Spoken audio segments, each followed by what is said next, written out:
Students, we will see something new. I'll tell you what is nth root of unity. Before that, we will see how a matrix can be written as a symmetric and a skew-symmetric matrix. And then a Hermitian matrix can be written as the sum of a Hermitian and a skew-Hermitian. Let A be equal to P plus Q, where P is half A plus A transpose and Q is half A minus A transpose. Now A, put the value of P here, half A plus half A transpose, opening the bracket. Now Q, in place of Q, you put open the bracket and put it half A minus half A transpose, and this comes out to be A. Therefore, these two expressions are valid. Now I have to show P transpose is P. So P, I take the transpose of P on both sides, and this becomes half A transpose plus A transpose transpose, which becomes A. Write it front and take it back, I get P. So P is a symmetric matrix. Similarly, Q transpose is minus Q. I have to show that.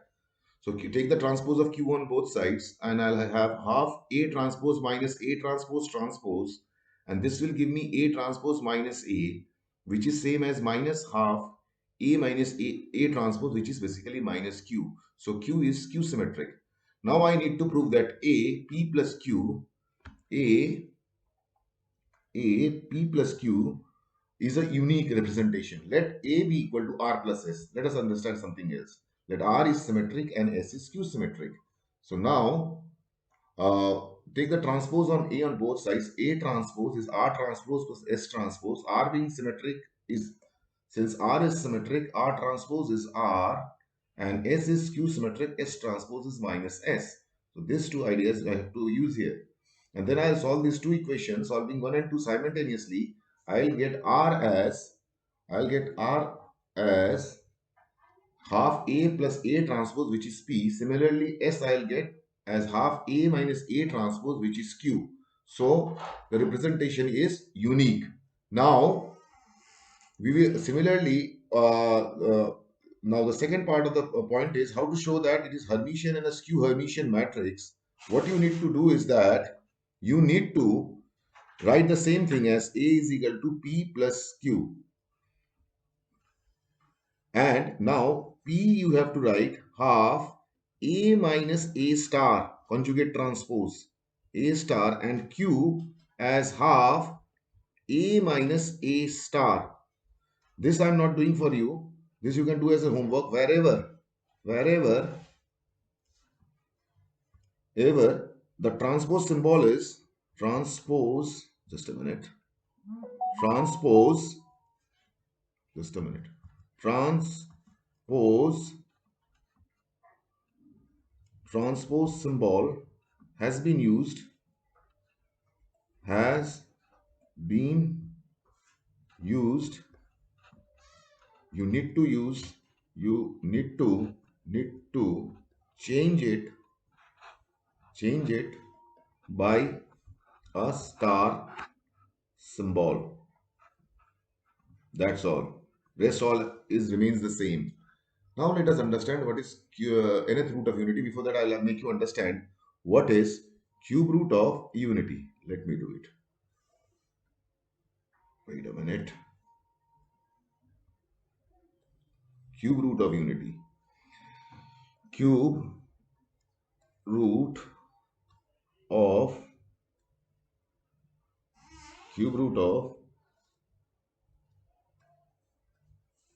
unity means x cube is equal to 1, but x is not equal to 1. Bring this 1 on this side. X cube minus 1 is 0. Then 1 can be, and 1 cube is same as 1. 1 cube is same as 1 as, so x cube minus 1 cube is equal to 0. Use this formula that you use in smaller classes. A cube minus b cube is equal to a minus b into a square plus ab plus b square. So here it will become x minus 1, x square plus x plus 1 equal to 0. Now as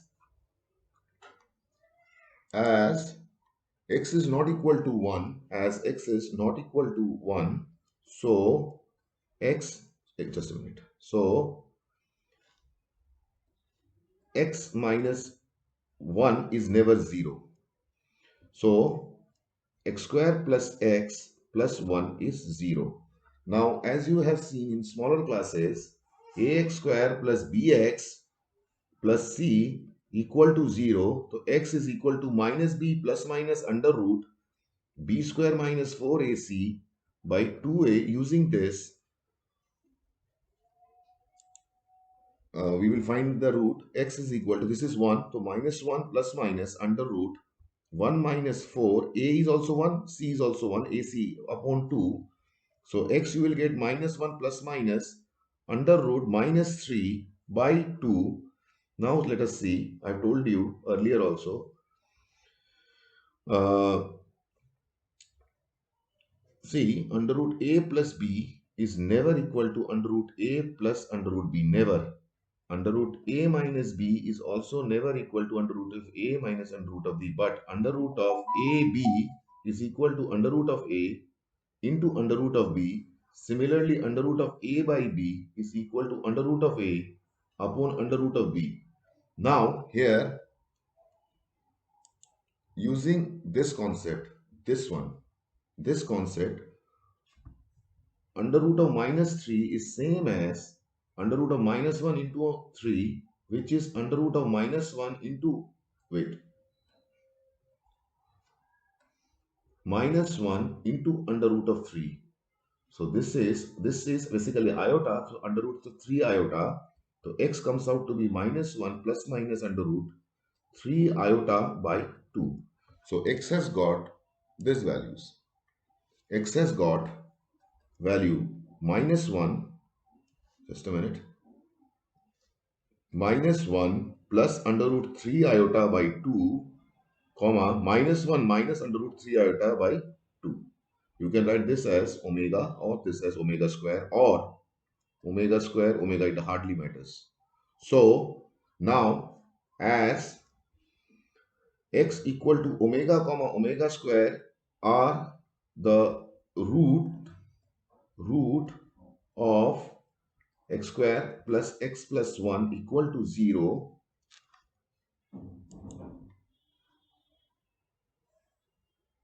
So omega square plus omega plus 1 is 0, or if you put omega square, if x is equal to omega square, then omega square whole square plus omega square plus 1 equal to 0. That is omega 4 plus omega square plus 1 is equal to 0. That is omega cube into omega, that is omega 4 plus omega square plus 1 is 0.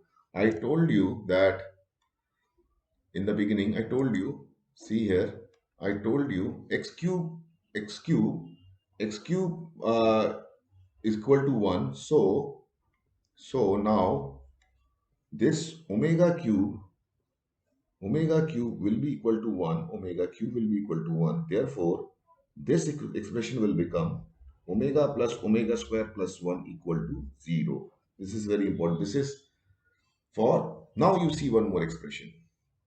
You see one more expression. I think I told you once. Now see this. Let us see. Just a minute.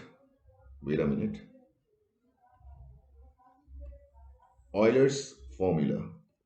Euler's formula before. Now see, e to the power of I theta is cos theta plus I sin theta, and e to the power of minus I theta is cos theta minus I sin theta. Now you see one thing. Wait a minute.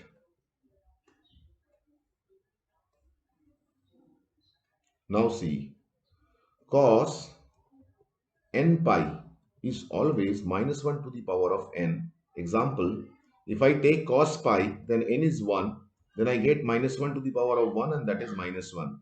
If I take cos 2 pi, I will always get minus 1 to the power of 2, and this will give me 1. That means odd will give me minus 1 and even will give me n odd.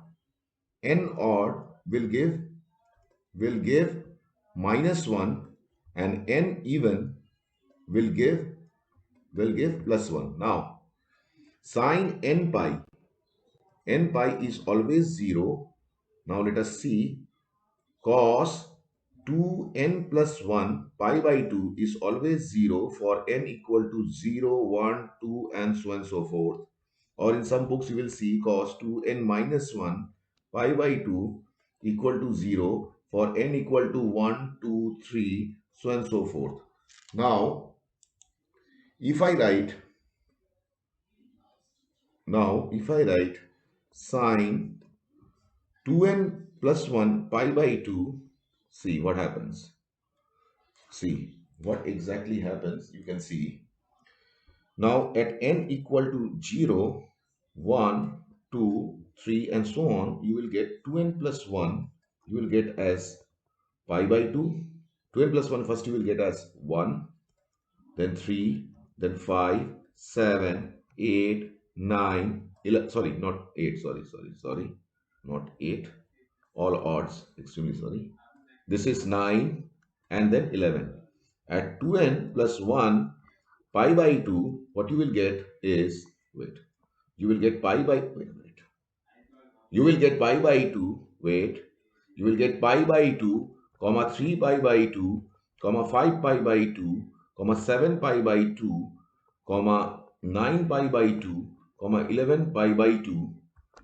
And if you write sine 2n plus 1 pi by 2, you will get 1 minus 1, 1 minus 1, 1 minus 1. So I will explain you in the next lecture why this situation happens. For the time being, I will consider the nth root of unity in the next lecture. Okay, thank you.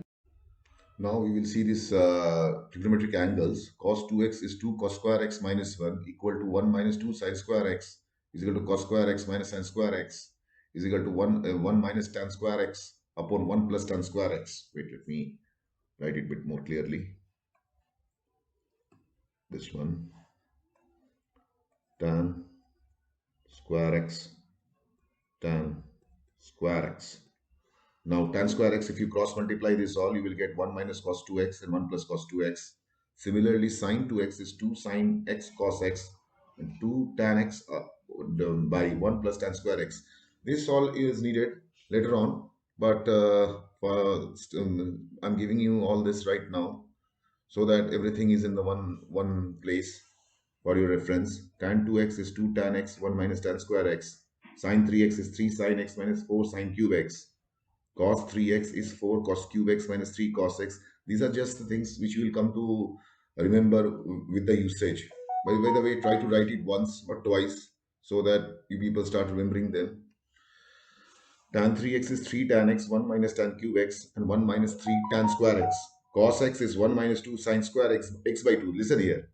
When this angle has been halved, you can see this. This is when it was cos 2x, you wrote 2 cos square x. You halved this angle. The half of 2 is 1. Now here, when you are having 1, you are halving it. So that's why it is now 1 by 2. Similarly, these are just simple formulas that you have to remember. The format is just the same. It is just the format of the upper one without the 2 here, the halved part of it. So now the most important is this one, sine a plus b is sine a cos b plus sine b cos a. So this is for plus, you have a white. For the minus, you have a black sign. So you will have to put a black minus here. That's why I put a black sign here. Similarly, for the plus, you have to put a, sorry, I don't know from where it came. Sorry. Now this is, for this, it is sine a plus b is sine a cos b plus sine b cos a. Or you may write it in this fashion also. Wait, you may write it this one in this manner. Wait, you can write it, this is easier, cos a sine b, easier to remember. So for the plus, you will use the plus sign. For the minus, you will use the minus sign. Cos a plus b is cos a cos b minus sine a sine b. For the plus sign, you will use a minus sign. And for the minus sign, you will use a plus sign. Tan a plus b is tan a plus tan b, 1 minus tan a tan b. For the plus sign, you will use a plus and here a minus. For the minus sign, you will use a minus sign and here a plus sign. Similarly, for cot A plus B is cot A cot B minus 1 cot A plus cot B. For the plus sign, you will use a minus here and a plus here. For the minus, you will use a plus and a minus sign. Now, the last part is this much. That is cos C plus D. Cos C plus cos D is 2 cos C plus D by 2 cos C minus D by 2. Cos C minus cos D is minus 2 sin C plus D by 2 sin C minus D by 2. Let me write it a little clearly. Wait. Now this is sine. See, these are all multiplications here in the middle. Now sine C plus D is 2 sine C plus D by 2 cos C plus D by 2. Sine C minus sine D is 2 cos C plus D by 2 sine C minus D by 2. Now see, you have 2 cos, suppose you have 2 cos C and cos D. So you will write it in a reverse order. Cos C plus D, for keep the format same, plus cos C minus D. Now 2 sine C sine D, here it is a minus sign, put the minus sign outside. Now here you write cos C plus D minus cos C minus D. Similarly, let me bring it down a little bit. Yes. Now sine C plus sine D is 2 sine C plus D by 2 you are seeing here. So you have 2 sine C cos D. You will write sine C plus D and plus this plus sign will come here and sine C minus D. 2 cos C sine D is sine C plus D minus sine C minus D. This is somewhat a little reverse of this. Let me draw the line so that the things are fine. Okay. Now with this we end our lecture. Thank you.